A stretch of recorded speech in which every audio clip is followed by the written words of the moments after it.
Bienvenue dans le débat. Aujourd'hui, on se penche sur un nom qui circule à l'OM, celui de Lucas Dacunia. Bon, sur le papier, c'est pas le joueur qui fait rêver les foules, on est d'accord. Et pourtant, le texte de référence qu'on a sous les yeux suggère que c'est un message clair. Alors, quel est ce message clair?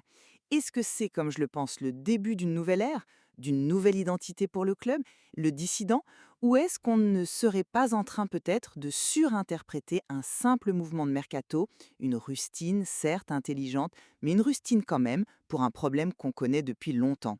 Pour moi, la réponse est plutôt de ce côté-là. Ah, je ne suis pas d'accord avec l'idée de simple rustine. Pour moi, le vrai tournant ici, c'est que l'OM semble enfin comprendre qu'on ne gagne pas des titres juste avec de l'intensité. On passe d'une culture de l'effort pur à une culture du contrôle. Pendant des mois, on a vu ce milieu de terrain qui oscillait, et c'est le texte qui le dit, entre générosité et déséquilibre. L'arrivée potentielle de Dacunia, un joueur qui pense le jeu, c'est le signe qu'on ne cherche plus seulement à courir plus, mais à courir mieux. C'est un vrai changement de philosophie. Le dissident, Hmm.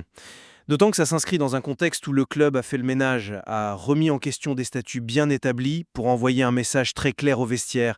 Personne n'est intouchable. Donc ce n'est pas une décision isolée, c'est un plan d'ensemble. le dissident. Une refonte, vraiment, le mot est fort. Tu parles de philosophie, mais est-ce qu'un seul homme, qui en plus n'est même pas une star, peut refondre toute une approche du jeu? Franchement, j'ai du mal à y croire. Au fond, qu'est-ce qu'ils font? Tout vise un problème que n'importe quel entraîneur aurait identifié la rive. Un milieu qui perd la tête dans les moments chauds. C'est du management de bon sens? Ce n'est pas une révolution culturelle. Le texte le dit lui-même, ce n'est pas le plus spectaculaire sur le papier. C'est un choix pragmatique, utile pour une seconde partie de saison tendue, mais c'est justement ce pragmatisme qui révèle la stratégie. Ils ne se jettent pas sur le premier nom un peu clinquant venu, non. Ils ont d'abord libéré de l'espace dans l'effectif avant de cibler ce profil très très spécifique. Ça montre une vision, pas une réaction de panique. L'objectif n'est pas juste de boucher un trou, c'est de construire une équipe qui arrête de subir dans les rencontres décisives. Une équipe qui devient plus mature, tu vois. C'est un changement de paradigme.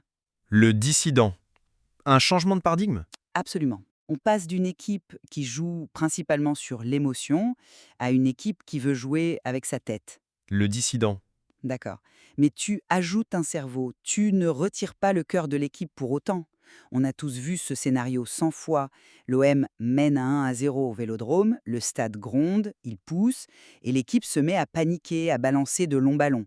Avoir un joueur capable de juste mettre le pied sur le ballon à la 75e minute, oui, ça change un match. Mais est-ce que ça change l'identité profonde du club? J'en doute fortement. C'est ajouter un outil à la boîte, pas reconstruire toute la maison.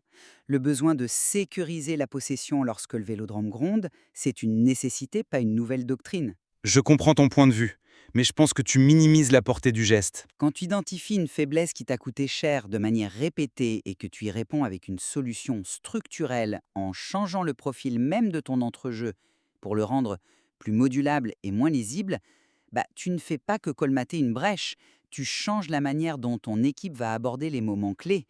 Tu vises à enfin contrôler les rendez-vous qui comptent. C'est ça l'essence d'une évolution stratégique. Le dissident.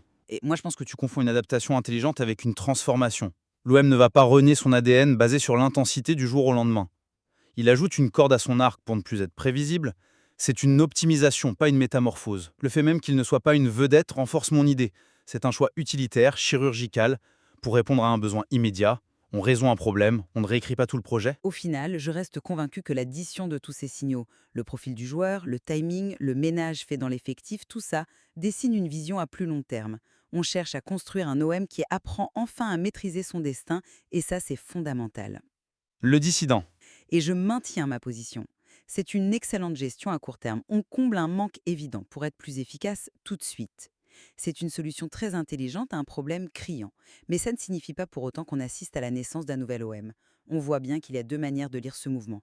Est-ce le début d'une nouvelle ère de maîtrise ou simplement une optimisation pragmatique de ce qui existe déjà? Le dissident. Et c'est ça qui est intéressant. On peut y voir soit un coup de génie stratégique, soit juste un bon coup de pouce pour finir la saison.